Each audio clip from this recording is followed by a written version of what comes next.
Okay, now starting with next video lecture, that is your exercise number 4.4, and this is the topic brokerage and taxes on share trading. तो share market में जो shares होते हैं उसके ऊपर brokers जो होते हैं, मतलब एजेंट, ब्रोकरेज कितना लगाते हैं। तो ब्रोकरेज मतलब क्या होता है?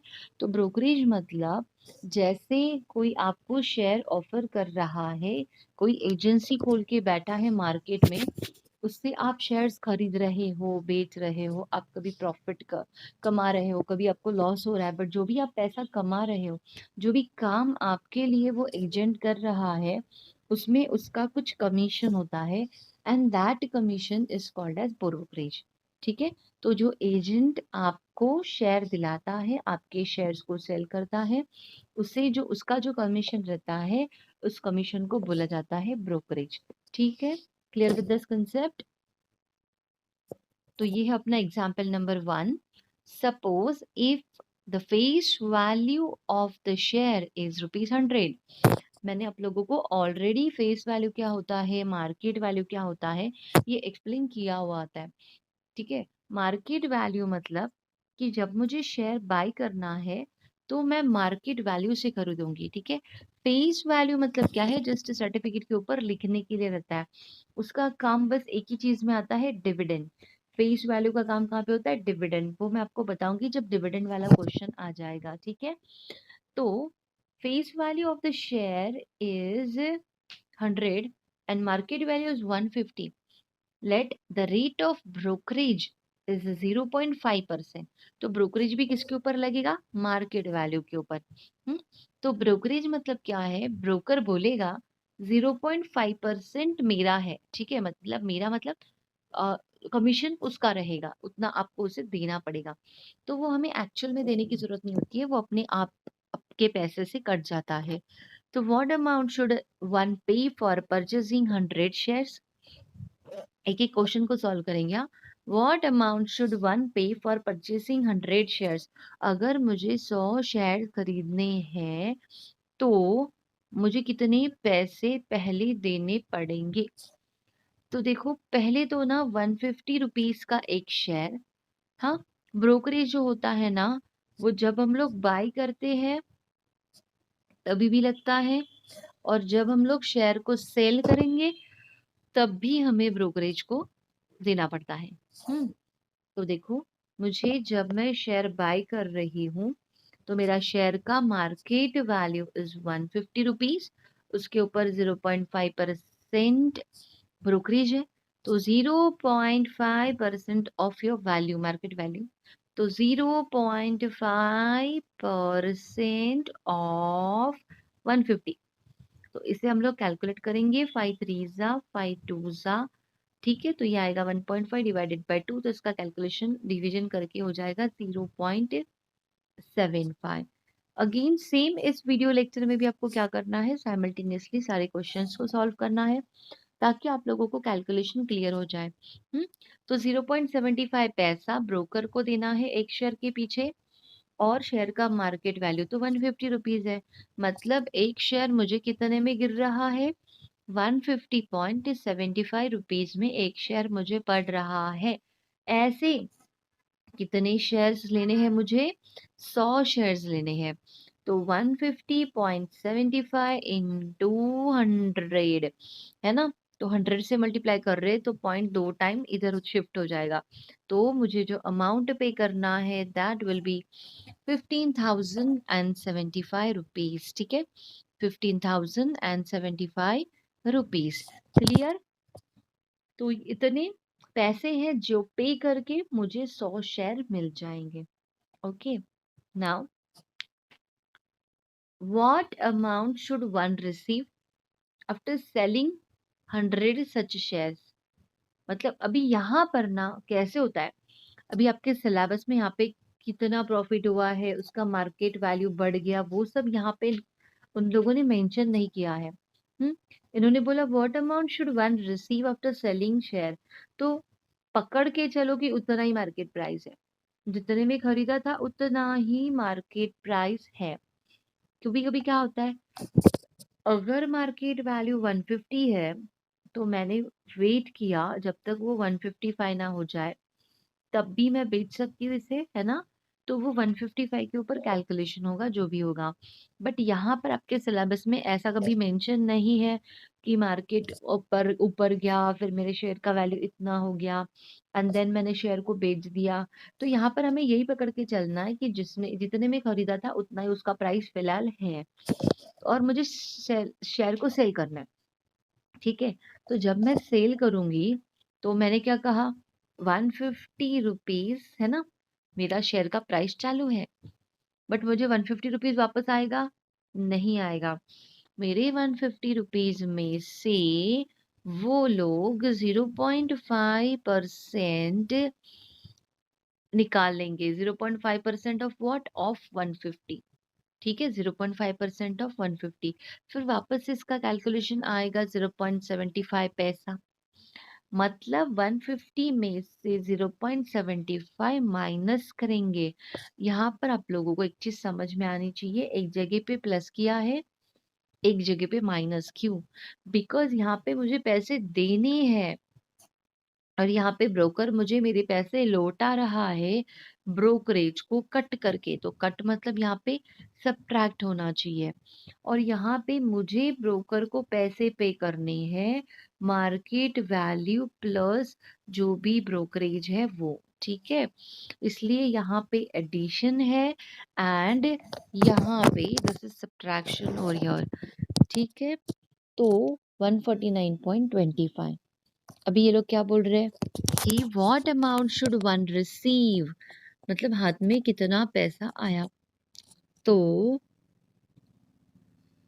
149.25 में अभी एक शेयर मेरा रिटर्न आ रहा है, ऐसे मेरे पास 100 शेयर्स है, तो मतलब मेरे हाथ में जो अमाउंट आ रहा है दैट विल बी 149.25 इंटू 100।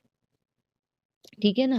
देखो इन्होंने सिंपल चीज को कॉम्प्लिकेट किया है, तो यहाँ पे सीधा सीधा 149.25 इंटू 100 करेंगे तो 14,925। मैंने डाले थे इतने पैसे, मुझे आए इतने पैसे, मतलब लॉस हुआ मुझे। ठीक है, तो what amount should one receive after selling, तो कितना पैसा उसको मिला? तो 14,925 रुपीज मिला। कितना लॉस हुआ, कितना प्रॉफिट हुआ, अगर ये पूछा रहता तो हम लोग फिर ये इसमें से ये अमाउंट माइनस करके लॉस कितना हुआ है वो बता देते थे। बट यहाँ पे उन्होंने उतना ही पूछा है कि सेल करने के बाद हाथ में कितना पैसा आया हुआ है। तो सेल करने के बाद हाथ में जो पैसा आया है that is this much amount, 14,925। Okay, तो लास्ट वीडियो की तरह यहाँ पर भी हर क्वेश्चन आपका डिफरेंट है। देखो, as per example number 1, suppose a person has paid this much for buying 100 shares. In that 75 is brokerage. So the buyer has to pay 18% GST on 75. Let us find the amount GST he paid to the broker and prepare contract note. ठीक है, देखो contract note कैसे होता है। Number of shares कितने हैं? 100। ठीक है, B means buy, number of shares 100, उसका मार्केट वैल्यू था 150, तो मतलब टोटल प्राइस बन गया 15,000। ब्रोकरेज कितना पे किया है? 75 रुपीज। अभी ये क्वेश्चन में सब दिया हुआ है। अभी जीएसटी जो लगता है ना, जीएसटी, तो जीएसटी किसके ऊपर लगता है शेयर मार्केट में? मैंने जो ब्रोकरेज भरा हुआ है उसके ऊपर जीएसटी लगता है। तो मेरा ब्रोकरेज कितना है यहाँ पे? 75 रुपीज। हाँ, ये चीज ध्यान में रखो, ये मैं फर्स्ट टाइम पढ़ा रही हूँ। जीएसटी शेयर मार्केट में ब्रोकरेज के ऊपर लगता है, मतलब मैं जितना ब्रोकर को पे करूंगी उसका 18% विल बी योर जीएसटी। मतलब 75 रुपीज ब्रोकर को जाएगा और उसका 18% जीएसटी गवर्नमेंट को जाएगा। 18% of brokerage which I have to pay, है ना? तो इसका कैलकुलेशन जो भी आएगा वो आ रहा है 13.50। तो ये है मेरा जीएसटी, ये भी मुझे पे करना है। ठीक है, तो 13.50 भी पे करना है, 75 रुपीज ब्रोकर को भी देना है।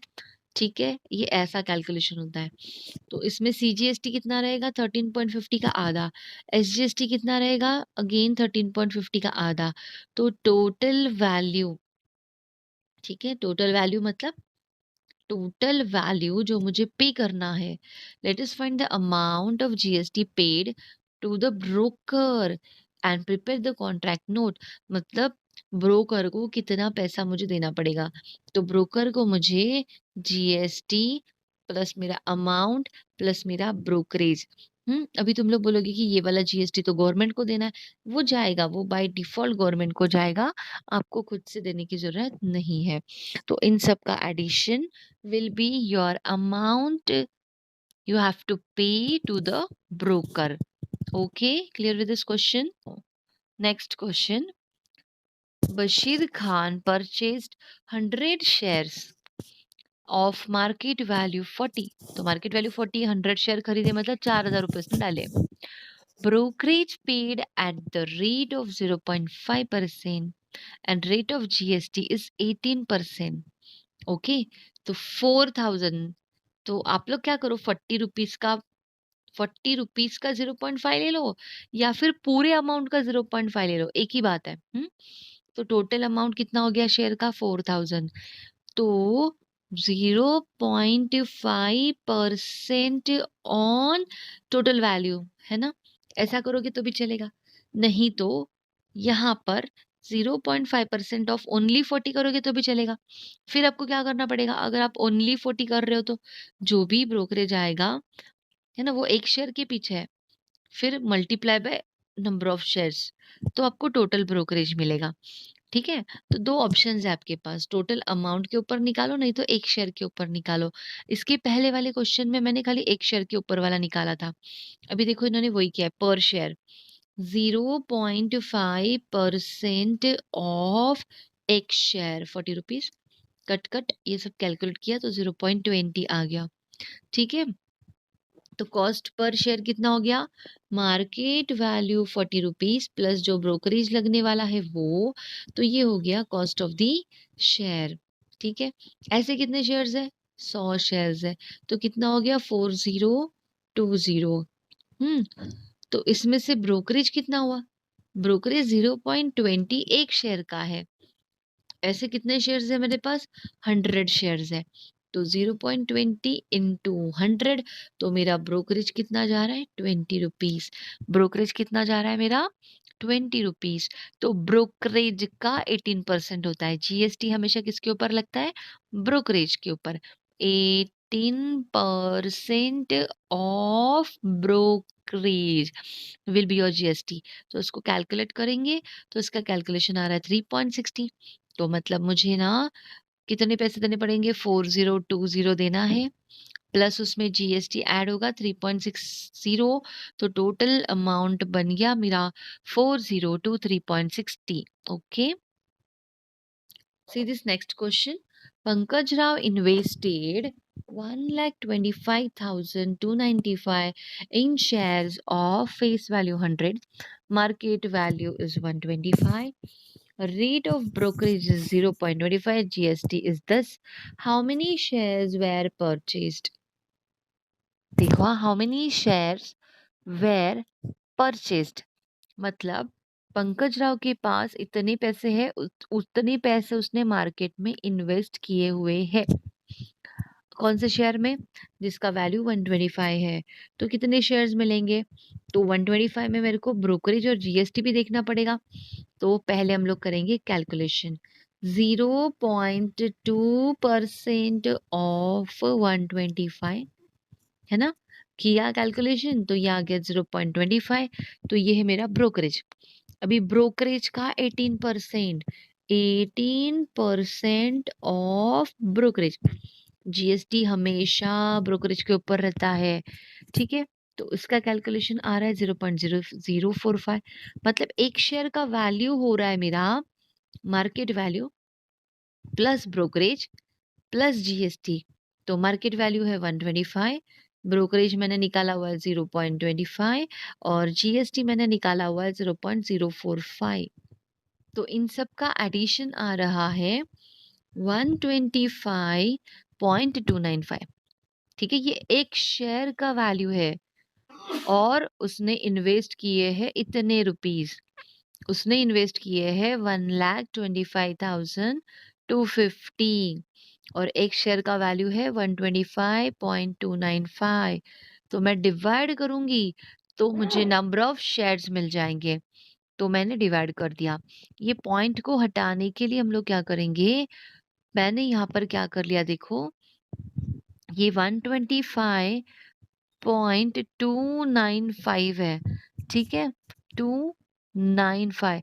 तो इसे आप लोग राउंड फिगर कर सकते हो, और एल्स क्या करो, यहाँ पर 9 है ना, तो यहाँ पे 3 बना लो और इन दोनों डिजिट को हटा दो, और फिर पॉइंट को हटाने के लिए ऊपर नीचे 10 से मल्टीप्लाई, तो पॉइंट हट जाएगा एंड देन बाद में you can solve with the help of division. तो नंबर ऑफ शेयर्स आ रहे हैं 1000, ठीक है। अभी यहाँ पर उन्होंने पूछा है टोटल ब्रोकरेज, तो एक शेयर के ऊपर ब्रोकरेज कितना लग रहा है, 0.25।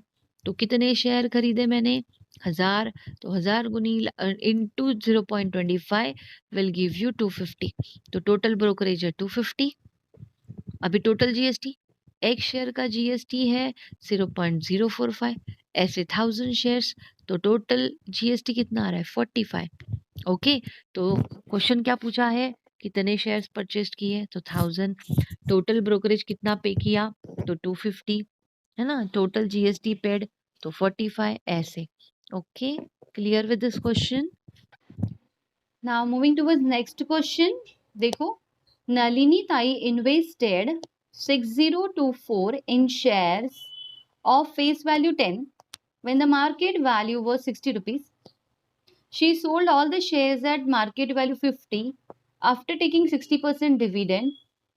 She paid 0.4% brokerage at each stage of transaction. जब उसने बाय किया तभी भी, जब उसने सेल किया तभी भी. What was the total gain or loss in this transaction? मतलब देखो कितने ओवरऑल पैसे डालने पड़े हैं। तो पहले नलिनी ताई ने क्या किया, शेयर को बाय किया है, ठीक है। शेयर का मार्केट वैल्यू कितना है, 60 रुपीज। उसके ऊपर उसको brokerage after taking 60% dividend, she paid 0.4% brokerage. मतलब जब भी उसने बाय किया 60 रुपए का शेयर, तो उसने 0.4% ब्रोकरेज भरा है। तो 0.4% ऑफ 60, तो 0.4% का 100 ऑफ मतलब इंटू 60। इसका कैलकुलेशन करो, calculation will give you your amount. देखो 0 कट है ना, 0.4 अपॉन 10 इंटू 6, 2 3 जा 2 5 जा, तो बचा है 0.4/5 इंटू 3। देखो यहाँ पे कैलकुलेशन बच्चों को आता नहीं है, तो इस पॉइंट को हटाने के लिए हम लोग क्या करेंगे, तो पॉइंट को हटा दो तो आपका कैलकुलेशन विल बी इजी।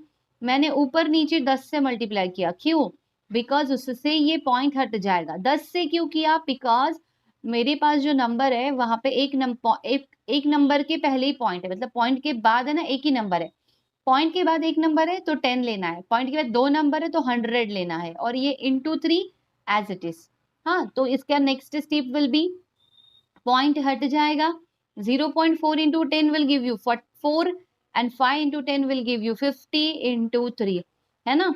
तो ये आ गया 4 3 जा 12, तो 12/50। अभी ये डिवीजन तो आपको करना पड़ेगा, 2 6 जा 2 2 जा 2 5 जा, फिर 6 से डिवाइडेड बाय 25 करो, 6 को डिवाइडेड बाय 25, 25 0 0, यहाँ पे आया 6 तो पॉइंट दिया, यहाँ पे लिया 0, तो 25 2 जा 50, तो 10 बचा है, एक 0 ले लिया तो 25 4 जा, तो आंसर मिला मुझे 0.24।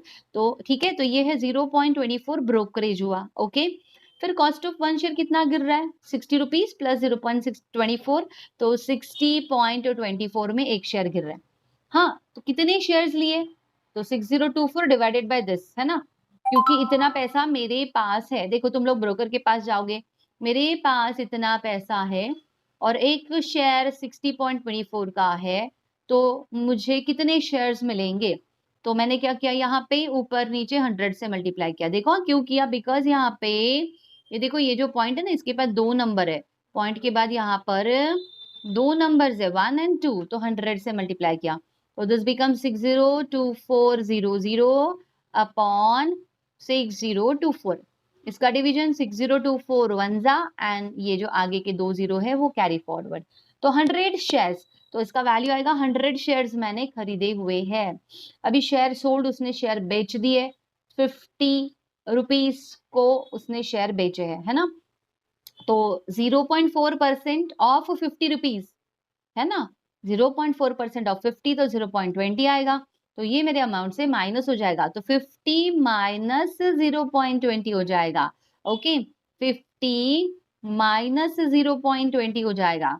ठीक है, तो 50 माइनस 0.20 कितना आता है? 50 माइनस 0.20 विल गिव यू 0, फिर ये 8, फिर ये 1, तो 9, और ये एक आया तो 49.80 रुपीज में। ठीक है, तो 49.80, मेरे पास 100 शेयर्स थे, तो 4980 पैसे मेरे को शेयर के रिटर्न आएंगे। हाँ, और एक बात, इसमें डिविडेंड बोला है, तो सबसे पहले मैं डिविडेंड वाला कंसेप्ट आपको क्लियर करती हूँ। जैसे मेरी एक कंपनी है ओएनजीसी, सपोज मैंने ओएनजीसी के शेयर्स खरीदे हुए हैं, ओएनजीसी कंपनी को कुछ प्रॉफिट होता है, तो ओएनजीसी कंपनी ना डिविडेंड डिक्लेयर करती है। डिविडेंड मतलब बोनस पकड़ लो, जैसे दिवाली का बोनस मिलता है ना, उस तरह से कंपनी डिविडेंड देती है। तो डिविडेंड कितना देती है? कंपनी ने बोला ये साल मेरे को जितना भी प्रॉफिट हुआ तो 60% मैं हर एक को देने वाला हूँ। तो 60% ऑफ व्हाट? तो एक बात समझ लो, डिविडेंड हमेशा फेस वैल्यू के ऊपर होता है। देखो, वेरी वेरी इंपॉर्टेंट, डिविडेंड हमेशा फेस वैल्यू के ऊपर होता है। तो 60% ऑफ फेस वैल्यू, तो शेयर का वैल्यू सपोज 60 है, 50 है, उससे कुछ लेना देना नहीं है, मेरे फेस वैल्यू के ऊपर मेरा डिविडेंड रहता है। 1010 कट, 1010 कट, मतलब एक शेयर के पीछे मुझे 6 रुपये मिलेंगे। एक शेयर के पीछे मुझे 6 रुपया मिलेगा, तो मेरे पास ऐसे 100 शेयर्स है, तो मुझे कितने रुपए मिलेंगे? 600 रुपए मिलेंगे। हाँ, 600 रुपए मिलेंगे। तो डिविडेंड का कंसेप्ट आप लोगों को क्लियर है? डिविडेंड हमेशा फेस वैल्यू के ऊपर मिलता है, मार्केट वैल्यू वहां पे नहीं आता है काम में। ठीक है, तो वो बाइंग वाला वैल्यू नहीं चाहिए, सेलिंग वाला वैल्यू नहीं चाहिए, यहाँ पर हमें हमेशा कौन सा चाहिए? Face value. तो 60% of face value, 60% of face value. ठीक है, तो मुझे 600 रुपए और मिले, तो मुझे इसको सेल करने के बाद कितने मिले थे? 4980। तो 4980 तो मिले मुझे, और उसमें 600 रुपए और मिले मुझे, तो टोटल जो पैसे मिले हैं मुझे, इसका एडिशन आ रहा है 08558। टोटल अमाउंट मुझे मिली है 5580। ठीक है, तो मैंने पैसे कितने डाले थे कंपनी में? इन्वेस्टेड वाला अमाउंट कितना आया था?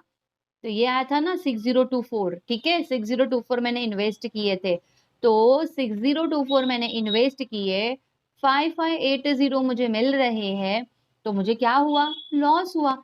लॉस कितने का हुआ? तो 6024 मैंने डाले थे, 5580 मुझे मिले हैं, तो इसका subtraction will be my loss. तो ये लॉस मतलब सब्ट्रैक्शन करना पड़ेगा, तो आएगा 4 4 4 444। ठीक है, तो लॉस कितने का हुआ? 444। ठीक है, clear? Step by step question को ना स्टेप बाय स्टेप सॉल्व करते जाओ। इतना बड़ा ए से पढ़ते हो, क्वेश्चन कुछ भी समझ में नहीं आता है। ठीक है ना, ये इसने बाय किया तो बाय का पहले कैलकुलेशन करो। ठीक है, फिर उसने सेल किया तो सेल का कैलकुलेशन करो। बाइंग और सेलिंग को मत देखो, इन्होंने डिविडेंड भी बोला है तो डिविडेंड का भी अमाउंट उसमें जोड़ दो, डिविडेंड का कैलकुलेशन करो। डिविडेंड का परसेंटेज अगर आपको दिया है तो परसेंटेज किसके ऊपर होता है? फेस वैल्यू के ऊपर। For each and every question अगर डिविडेंड की बात आती है तो डिविडेंड फेस वैल्यू के ऊपर होता है, तो मल्टीप्लाई आप क्या करोगे? यहाँ पे हमेशा फेस वैल्यू करोगे। Clear with this question student?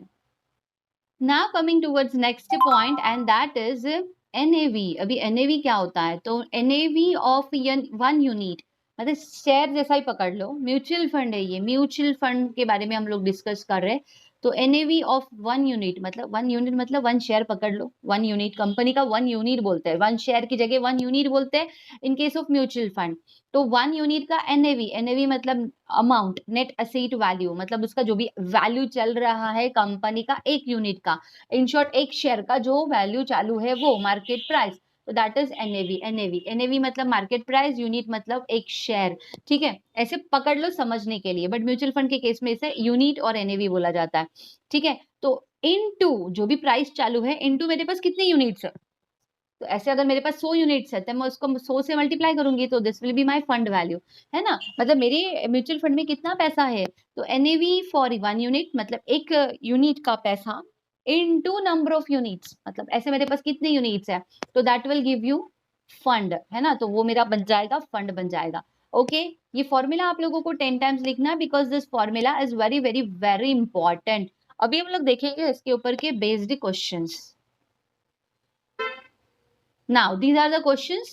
If the total value of mutual fund scheme is 200 crores, if the total value of mutual fund scheme is 200 crores and 8 crore units are issued, then find NAV of 1 unit. NAV of 1 unit is equal to, क्या देखा था अभी अभी formula हम लोगों ने, sorry, of your 1 unit into number of units is equal to fund value, बराबर है, ये फॉर्मूला था ना। अभी इसमें से कौन सी चीजें मुझे दी गई है, मैं इसे येलो से हाईलाइट करती हूँ। Mutual fund scheme, total value मतलब मेरे पास कितना पैसा फंड में है, तो कितना है 200 करोड़, तो 200 करोड़ मतलब मेरे पास ये है, हाँ, and 8 crore units are issued, unit कितने हैं 8 करोड़।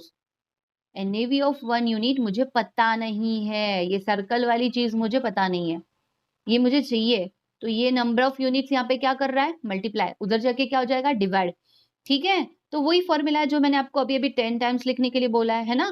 तो NAV of 1 unit into number of units is equal to fund value, उसी को मॉडिफाई किया, तो fund value divided by NAV of 1 unit will give you 25 per unit. इसका डिवीजन किया हम लोगों ने, देखो ना 200 करोड़ है और 8 भी करोड़ है, तो करोड़ कैंसिल हो गया, वो 0 0 देने की जरूरत नहीं है। और इसको डिवाइड किया मैंने, तो इसका जो भी है 2 टू जा एंड देन 2 5 जा, तो इसका कैलकुलेशन आ रहा है 25 रुपीज पर यूनिट। ओके, अभी देखो एनएवी ऑफ 1 यूनिट इज 25, मैं वापस लिखती हूँ formula, NAV of 1 unit is equal to number of unit is equal to fund value. अभी देखो एनएवी ऑफ 1 यूनिट 25, मतलब मुझे यहाँ पे ए इसका वैल्यू पता है, how many units will be allotted, how many units मतलब नंबर ऑफ यूनिट्स मुझे पता नहीं है, for the investment of 10,000 fund value, मतलब 10,000 में डालने वाली मतलब कि फंड वैल्यू मेरा। तो ये दो चीजें मुझे अभी पता है, जो ब्लू से मैंने हाईलाइट किया है, मैं जो मुझे चाहिए नंबर ऑफ यूनिट्स, तो ये वाली चीज इस तरफ जाके क्या हो जाएगी, डिवाइड हो जाएगी, है ना।